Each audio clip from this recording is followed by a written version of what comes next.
Now I'm sick and broken hearted, and I know what that song means now. Well, I heard him sing old blues and sing about the blues.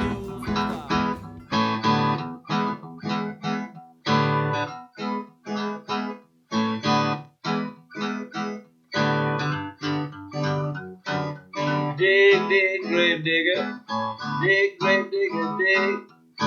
Work that shovel with digger, grave digger, for rigmarole system, dig. Dig, dig, grave digger, dig, grave digger, dig.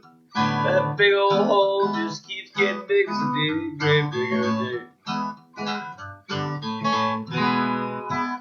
Hey, so this week we're talking about Dig Gravedigger Dig. It started off with this kind of syncopated finger picking thing I've been doing for years, really, that I've never really had a place for, and it just sort of worked.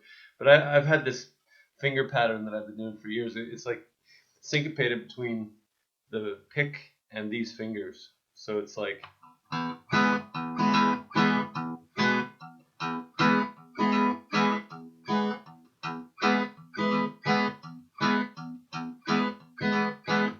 So I don't know, it takes a while to get the hang of it, but it's kind of cool.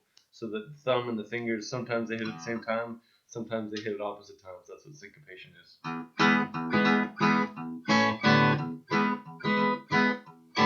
Interestingly though, on the electric version of that, I do the finger picking, but then on the acoustic version that we did on the Cabin Fever record, I do the same sort of thing, but with no fingers, just the pick, so it sounds like this.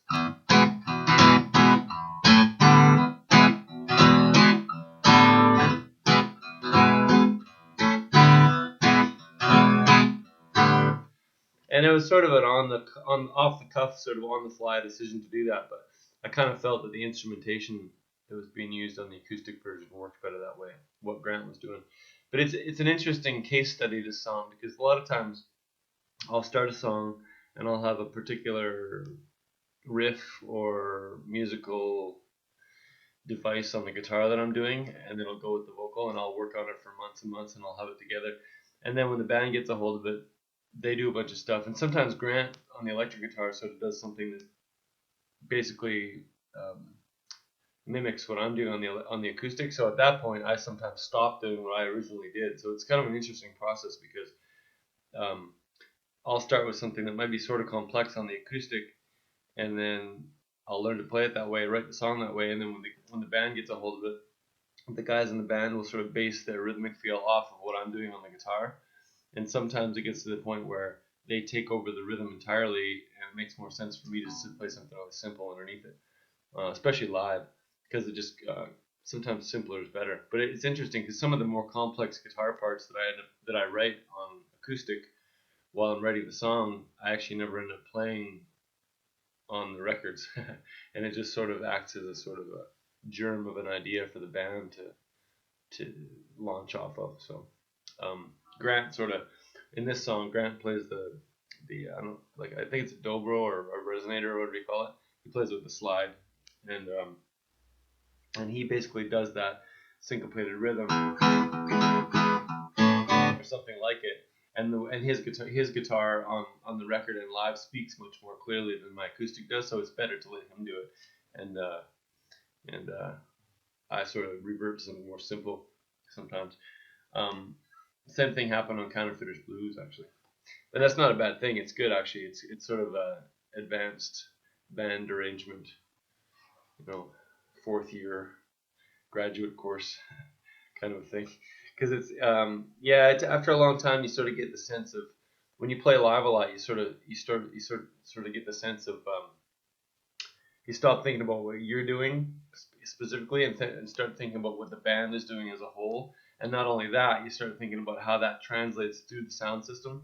And so because of that, sometimes I end up playing simpler things than I would normally play if I was just playing the song acoustically, or the way I wrote it, because I feel that by the time the band gets a hold of it and by the time it filters through a sound system, there's a better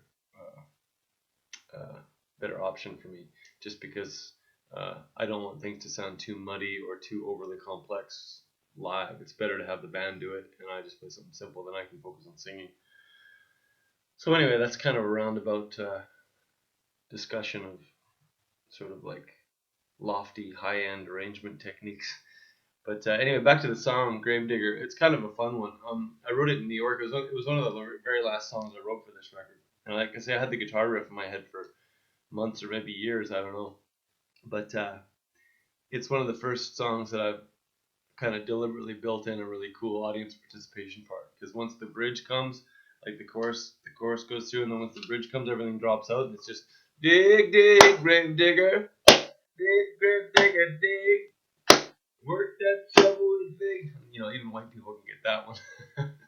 So yeah, it's good to have some claps. But what else can I tell you about the song? The song is written about Grant's brother.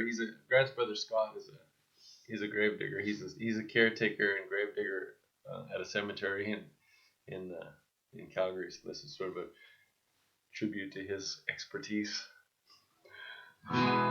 He could be making more money. He could be out working the rigs. He says he don't really like no company. He says he'd rather just dig.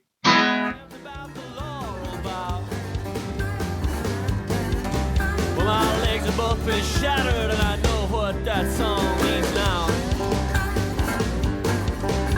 My sons have both been slaughtered, and I know what that song means now.